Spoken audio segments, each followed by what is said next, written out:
back mga kada at usapang puso at bulsa tayo ngayon. Oy, by the way, yung bulsa na nandito kahapon, trending ngayon, 900,000 views ha. Anyway, going back to our segment. Si Justin Toller. Yes, Justin Toller with his kanta Bulsa is trending and they were here yesterday. And that video is also 900,000 and counting. But ito, ang pag-usapan natin ngayon ay medyo seryoso. Alam natin, ang kasal ay isa sa pinakamalaking milestones at pangarap ng isang babae. Tama, pero sino ba talaga ang dapat gumastos? Lalaki ba dahil tradisyon o hati na lang dahil modernong panahon na tayo ngayon? Nagre-research ka ba? Yan na yung na-excite na ako sa topic kay Mama P. Pero ang tanong, paano kung mas may kakayahang gumastos ang babae? Okay lang ba yun? O iba ang magiging impression nito sa pamilya at sa relasyon? Para bigyang linaw at mas maintindihan po natin ang usaping ito, makakasama po natin muli ang life and relationship coach nating si Anton Reyes. Good morning, Coach! Good morning, Good morning. Thank you for having me back. And of course, good morning sa ating mga kadam. Tanong ko lang, Coach Anton, with each and every time na gumigesting ka dito, mas nagiging komportable ka na to speak Yes. on TV. Oo. Kasi, fear ko ang public speaking, especially in front of a camera before. No? So, ngayon nasasanay ko talaga. Yes! Kasi lagi na bisita si Coach Anton dahil napaka-invaluable lagi ng kanyang mga kino-contribute dito. So, sa tradisyon natin dito, Coach Anton, tama ba na lalaki ang always expected na gumasto sa kasal? Well, dito sa Pilipinas, may expectation talaga na lalaki ang gagastos sa Gumastos. wedding or at least most of the expenses sa wedding, lalaki ang gagastos. Kasi meron tayong parang prinsipyo na kailangan kaya mag-provide ng lalaki. And yung wedding is parang test yun na kaya ba niya talaga. Even as yung mga parents, di ba, bakit kaya mo na babuhayin yung anak ko? Ganon ang linya parati dito sa atin. So pag sinabi mo yon tapos hindi mo kayang gumastos for the wedding, big question mark agad yon, especially for the parents. Maybe not for the bride-to-be, di ba? Pero yung parents, medyo magtatanong na yon na sabi mo, kaya mo, bakit hindi mo to kayang gastusan? Now, is it right or wrong? Not necessarily, pero traditionally, parang it's a way to test na kaya ba mag-provide nung lalaki. Okay, pero Coach, I think this is from taking this from the time na yung lalaki lang talaga yung nagtatrabaho. Yes. Tapos the women are relegated to homemaking, 'di ba? Pero sa panahon ngayon kasi, meron na talagang may career pareho, ang lalaki at babae. So, is this expectation still valid? And wait, is the expectation for the parents or for the bride herself? Kasi sometimes it's like that. It's the money of the family, hindi yung money ng babae. So for example, traditionally sa US, yung bride, yung family ng bride, yung father ng bride ang gumagastos for most of the wedding expenses. Baliktad no sa atin dito. Para siyang dowry, no? Para If siyang you think about it. para siyang gano'n. So madami kasing history yan, which is from different cultures. Pero ngayon, modern times, masanay tayo na both nagko-contribute. Mas partnership siya sa wedding. So, may part ng, for example, yung ceremony, yung husband yung gumagastos, yung reception and the wedding itself, wedding ceremony, yung husband, maybe yung damit. Iba-iba na yung usapan. Parang per category, normally ngayon, dinidivide na kung sino yung gagastos sa that part of the wedding. Yeah, and usually, it's not even the bride-to-be or the husband-to-be. It's the parents of Yes. the bride and the groom-to-be yung gumagastos. Kaya dito sa Pilipinas, may say talaga yung parents. Yes. Kasi most of the time, may malaki yung contribution nila sa wedding, sa wedding ceremony itself, sa reception. So, syempre, may say sila kung sino gusto nila iimbita. Syempre, Gulo kasi minsan yan, di ba? Sa mga, pag nagpaplano ng ano. Kaya naman hindi nila kilala yung mga guests. Di ba kalahati ng guest list, hindi sa'yo yun, sa parents mo yan. And if they're spending for it, they do have a right to invite whoever they want. Kasi Right. syempre gusto rin nila ito parang makita ng mga friends nila na, uy, ito ikakasal yung anak ko. Pero yeah, dito, it's not just the bride and the groom. It's usually yung family is also involved in contributing to the actual wedding. May shame ba, Coach, kung halimbawa ipasalo sa pamilya ng girl yung expenses? Depende yun sa guy, no? Pero ideally, hindi sana.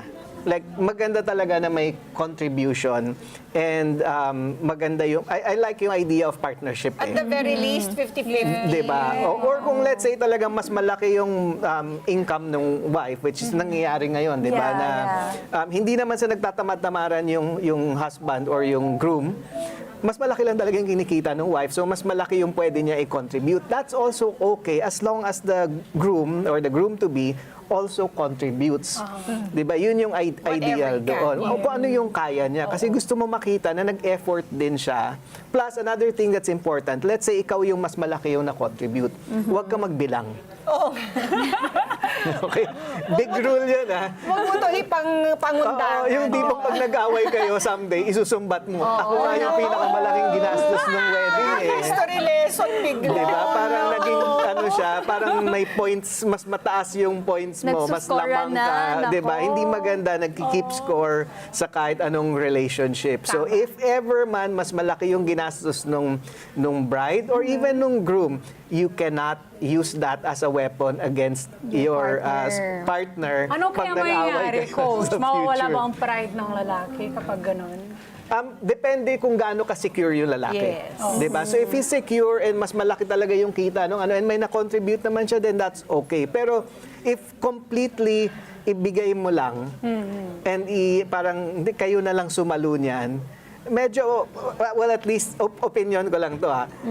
Medyo ka-questionin ko yon. Bakit parang lahat ng responsibilities ipapasa mo doon sa girl, di ba? Dapat meron ka man lang at least contribution doon hanggang sa kaya mo, hanggang sa kaya ng budget mo. Kailangan ko mag-consult kay Coach. And another thing din kasi, sometimes men, depende na. For example, the man, gusto niya mas simple wedding lang. Correct. Yeah. Kasi yung budget niya, pang simple wedding lang. Correct. Oo. And yung bride wants an elaborate Grand, oo. wedding. Yun na nga. At least the man should be able to provide for the basics of the wedding. Okay. 'Di ba? Anything excess than that, kung talagang pinagpipilitan ng bride na gusto kong ganito and Yes. kaya naman niya paggastusan yung excess na yon, go ahead. Tama. 'Di ba? Kasi naman, there's so much emphasis on the wedding, Correct. di ba?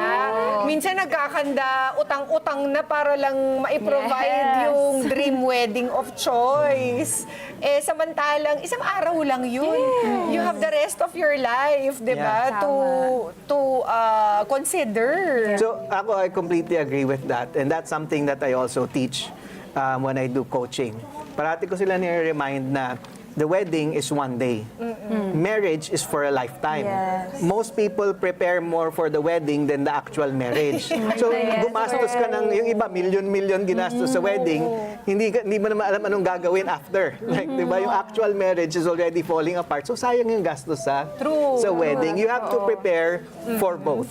Di ba? If you need to prioritize one, prepare for the marriage more than the wedding. Marriage means ito yung buhay ninyo after. So, like yung sinabi ni Pia, na hindi pwede na inubos mo na lahat ng pera mo doon, tapos right after the wedding, baon na kayo sa utang. So that's not a wise thing to Marami do. pa rin Nagsimula ganyan kayo, ngayon. may utang na kayo agad. Utang na. At saka kung indication ito ng halimbawa capacity to pay ng lalaki, yung ugali ninyo planning the wedding is an indication of what Yes. if you to consider the two of you as a team. Yeah. Hindi yung Ang galing ng team point. bride or team groom, 'di ba? No. Correct. Ano ba dapat i-consider, Coach, ng mga magkasintahan bago mag-decide kung sino magbabayad? Kasi minsan, pareho silang kaya, di ba? Oo. So let's assume muna na ready na sila. Like they really feel that they're ready na.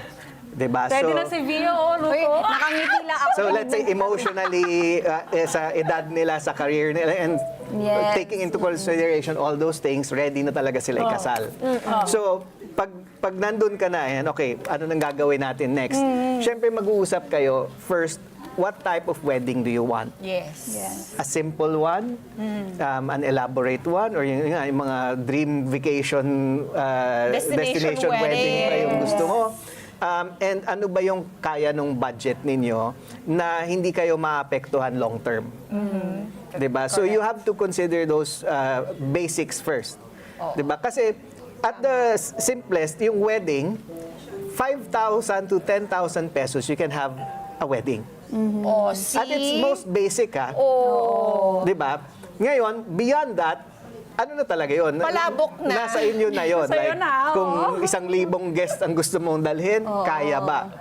And remember lang na as you discuss this, it will test yung ano ninyo, yung teamwork ninyong dalawa and what type of relationship you will have Flexibility, as husband and wife. diba? Yung flexibility, yung ability ninyo to communicate, yung wants, yung To needs ninyo, to compromise. compromise. So matetest yun doon. Next is consider din ninyo sa families ninyo. 'Di ba? Ano ba yung mga expectation? 'Di ba? Kasi normally meron yan silang expectation of what kind of wedding they're expecting for you to have also. So you consider that, doesn't mean na sundin mo lahat ng gusto ng family members ninyo, but you have to consider yung traditions ng inyong mga families. Consider, hindi ibig sabihin na silang mag-dictate ng lahat consider ng gagawin ninyo.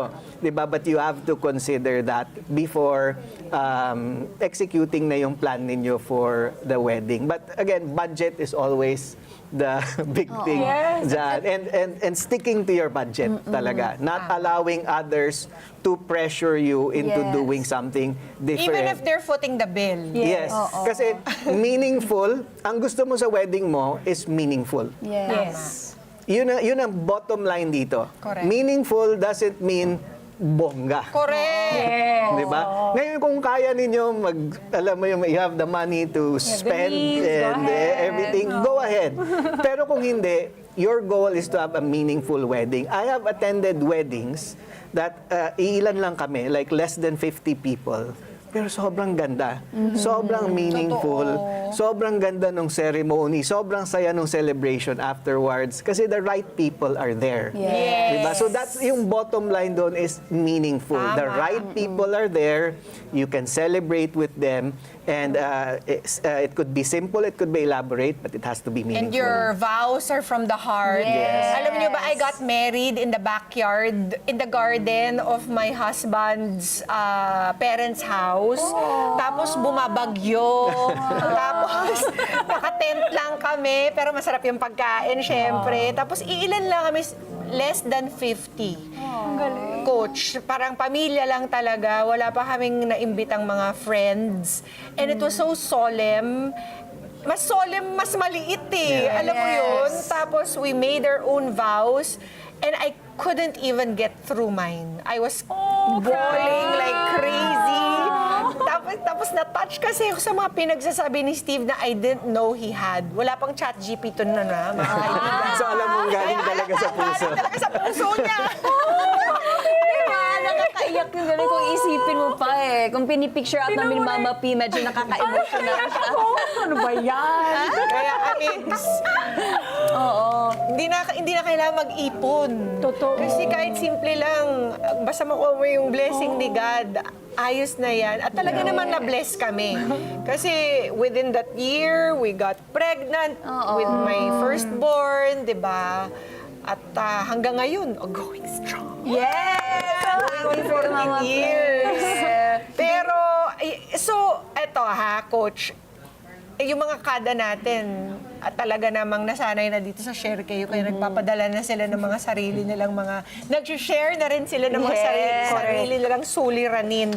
Eto, meron tayong isang viewer na nagsasabing, Coach Anton, plano na namin ang fiancé kong magpakasal. Pero gusto niya talaga ng bonggang kasal.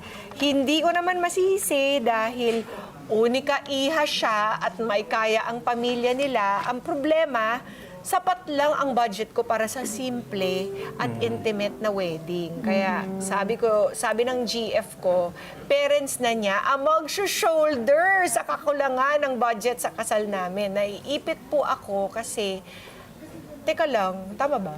Tama. Oo, Naipit daw dahil, sana. dahil nahihiya ako sa kanila pero ayokong masaktan siya kung sabihin kong hindi ko kaya ang grand wedding. Coach, ano po ba ang dapat kong gawin?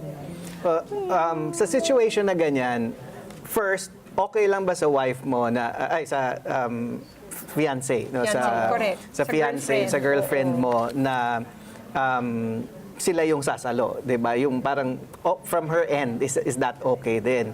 Kasi ang important dito is you know your budget as the groom to be. Alam mo yung budget mo, you stick to it, you don't let others pressure. And again, like I said kanina, kung gusto nila ng mas elaborate, allow them to contribute. Don't feel insecure kasi ginawa mo naman yung part mo eh. 'Di ba? Ano yung sinabi natin kanina? A wedding doesn't have to be grand and ano. Pero if some people really want grand weddings. Correct, correct. If they want a grand wedding and hindi mo kaya, pakita mo lang kung hanggang saan yung kaya mo and don't be ashamed. Yeah. Kasi hindi ka naman nagtatamad-tamaran, hindi mo naman binibitawan yung responsibilities. You are paying for the wedding itself. The party, which is and the decorations, extra na lang yon. So if they want to contribute, let them contribute. Do not feel bad about it. But make sure din na hindi ito masusumbat sa'yo afterwards. Yun lang. No, yun lang yung ano dito. Na for the parents naman, I'm sure may mga parents din nakikinig dito. Di ba? If ever mag-shoulder ka, wag na wag niyong gagamitin yun. Pag hindi mo nagustuhan yung Yung sang-in-law mo i-weaponize. sa future, i-weaponize mo yun against them. Do not bring it up. If you're going to contribute, give freely from your heart. Yes. 'Di ba? Na walang kasamang sumbat, walang kasamang anything negative that comes with it. Tsaka test na rin to kay Guy kung gaano siya kagaling to stand up for his own principles Yes. in the face of Yes. his future wife's family.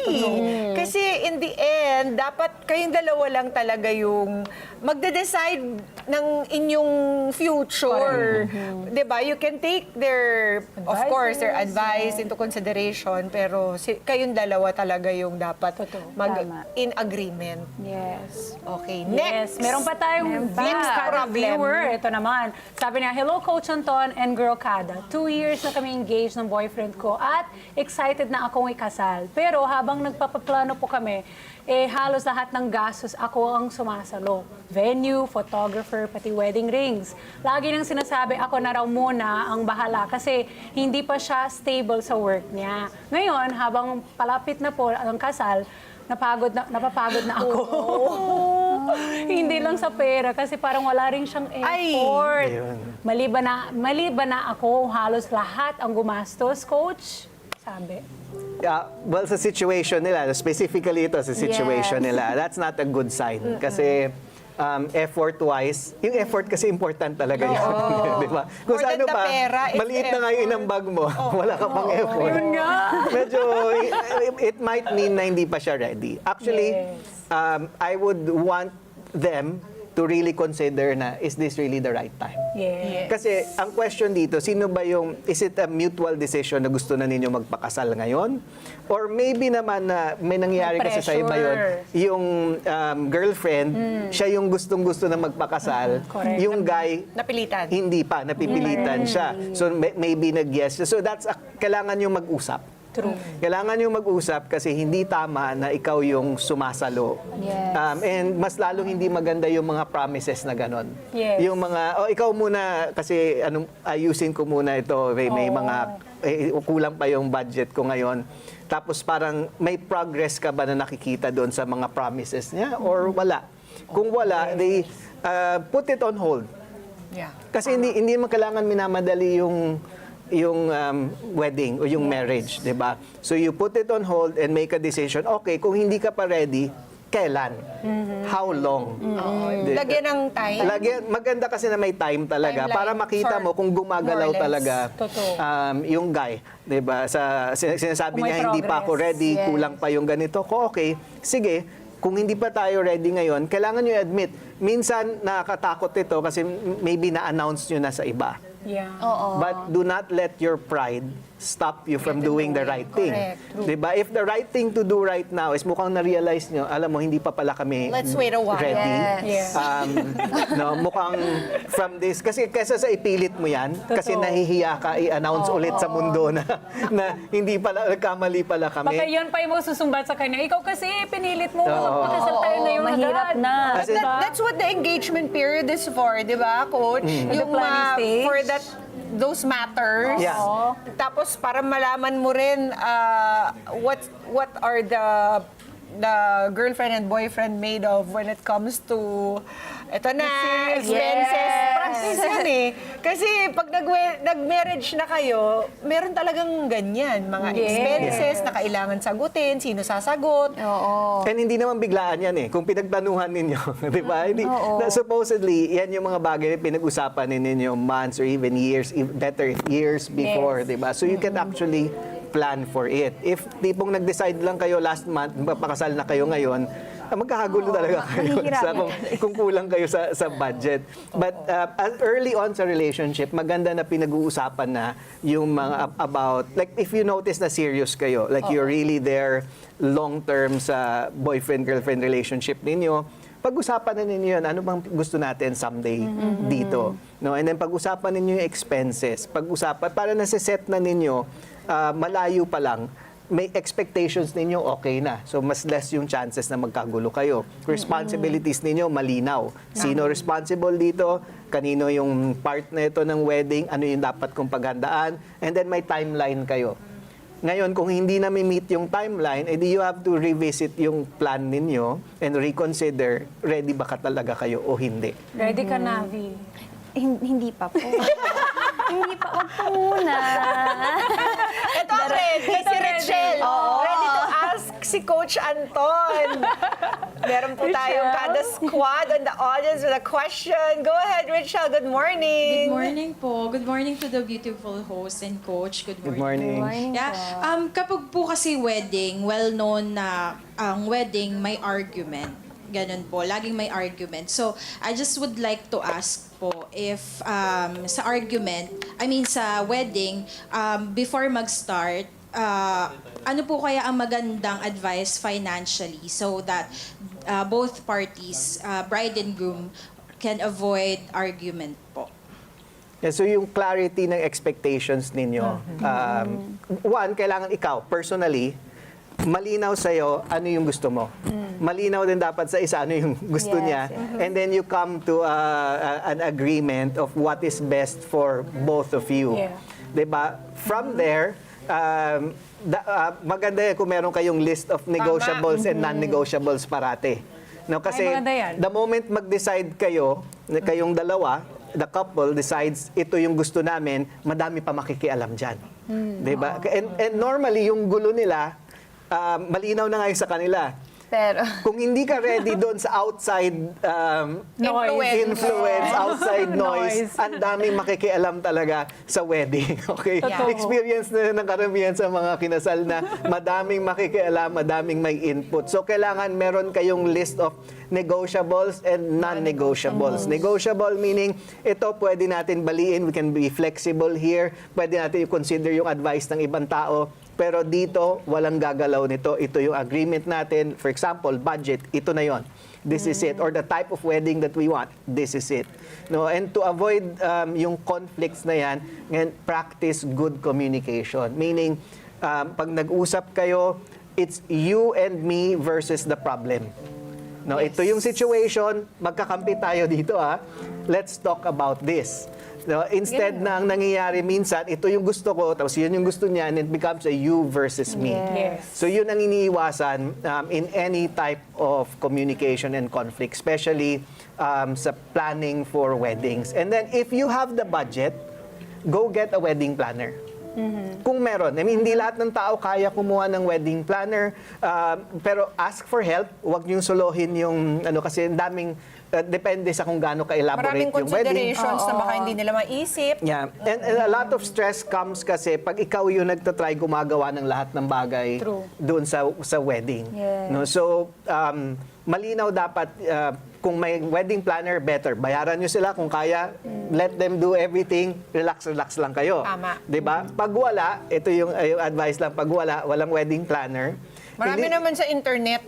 ilista mo Yung mga checklist. kung ano yung, have a meron. checklist and then lagay mo kung sino yung responsible for this. It could be kayong dalawa lang, you can ask help from friends, nakasulat doon lahat. Pero pag may ganong klaseng clarity kasi, mas less yung confusion, less yung conflict. Argument. Correct. Less yung arguments. Kasi malinaw, sino responsible dito, and ano yung mga... And pag, let's say, hindi natutupad yung isang responsibility, pag-usapan lang. Yes. No, ano nangyayari? How can I help you? How can I support you here? No, and then always be completely honest. If somewhere there, biglang na-realize ninyo na parang hindi pa talaga ready. As I mentioned earlier, do not force yourself pag hindi ka ready. Getting married is one of the nasa top 3 most important decisions Totoo yan. na gagawin mo sa buhay mo. And if you make the right decision at the right time, ang ganda ng mangyayari afterwards. If you make the wrong decision at the wrong time with the wrong person, Yes. naku, magsasuffer ka for the next 5-10 years, Yes. maybe more sa buhay mo. Totoo yan. No, so do not rush marriage. Kaya, Richelle, itutuloy pa ba natin ang kasal? Tapos na po. Asking for a friend. Yes, asking for a friend. That's nice of you. Thank you for that question. Alam mo, maganda yung question niya kasi yung argument na yan, hindi siya na tumitigil dyan sa kasal lang eh. Di ba? Magko-continue at mag-evolve yon sa buhay ng mga Yes. asawa. Especially if one of your parents were the ones who took care of it. So you didn't have that management of money na, di ba yung team tayo, hindi one against another, it's not two families. Yung ganito na plano ng wedding, it's actually a very good start for a buhay mag-asawa. Correct. Very good start. Oo. Meron lang ako, kasi naisip ko lang to ngayon, no? For the parents who are contributing to the, do not look at it as an investment. Pag investment kasi you're expecting something in return. May ROI. Di ba? Dapat you see it as a gift. I'm giving this to them because I love them, I want to support them, and I'm giving this to them. Wala kang ine-expect anything in return. at least respect, syempre ine-expect mo, pero alam mo, wala kang ine-expect, so hindi mo siya gamitin pwedeng pangsumbat. So think of it not as an investment, but as a gift. No? So yun, I hope makatulong yun. Yes! Very much, Coach Anton. Thank you, Coach. Ayan, mga kada, mahalaga ang kasal. Pero mas mahalaga ang buhay pagkatapos nito. Yes. Pero Tama, Ate bago Day. yan, di ba, Vi? Oo, tama Coach ka. Anton, ano ba ang iyong social media accounts para sa mga gusto mag-consulta sa'yo bago tayo mag-conclude? Yeah, so you can follow me or message me at Anton M. Reyes sa Facebook, sa TikTok, sa Instagram. Maraming Ayan, magpapakonsulta sa'yo ngayon. At saka, next time, dapat pag-usapan natin yung marriage considerations. Hindi lang wedding, no? Yes, please. Kasi, bago nyo i-decide kung ready na kayo magpakasal, ano muna yung kailangan nyo i-consider sa buhay mag-asawa? Yes, Tama. that's something nobody teaches us, di ba? Not even our parents. We don't talk about it at home. Ganda yan. Baka Maganda na. magkagulatan na lang pagka nandun na eh. Ayaw natin nun. Tapos biglang, ay, hindi ko ba na ito type? Hindi ko ba na gusto to? Pag naman. Wait to back out. Oo, kaya Magpakasal naman na kayo. nakakatuwa talaga na pag-usapan natin to dito sa kada umaga. Especially may mga upcoming ikakasal na mga couples. At least nakatanggap sila ng advice from us. At kagaya nga ng sinabi ni Coach Anton, mga kada, hindi kailangan maging magarbo ang seremonya. Ang tunay na sukatan ay ang matibay na pundasyon ng pagmamahalan at pagkakaunawaan. Ang kasal ay hindi paligsahan kung sino ang mas magastos or mas may kakayahan gumastos. Tandaan, ang kasal po ay isang araw lang, pero ang pag-aasawa habang buhay po. Hindi po pera ang puhunan, kundi puso. Yes! Thank you very much, Thank you. Coach. Thank you. Let's live together. Sunday 25. Sunday 25.